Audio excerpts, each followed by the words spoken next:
અરે ધર્મેશભાઈ મજામાં? ક્યાં ઉપડ્યા? કેવી ચાલે ચૂંટણીની તૈયારી? શું જોરદાર!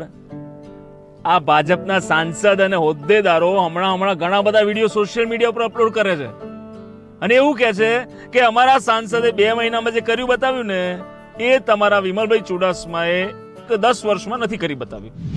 શું કહેવાનું? અરે ભાઈ, તમારા સાંસદ સતત 3જી ટર્મથી ભાજપમાં ચૂંટાઈ આવે છે ને છેલ્લા 10 વર્ષને 8 મહિનાથી સાંસદ જ છે. વાત સાચી કે ખોટી?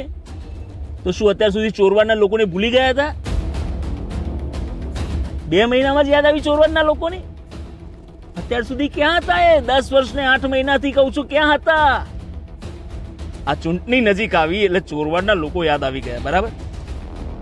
જો ભાઈ, આવા મતલબી માણસને મારો મત બિલકુલ નહીં મળે.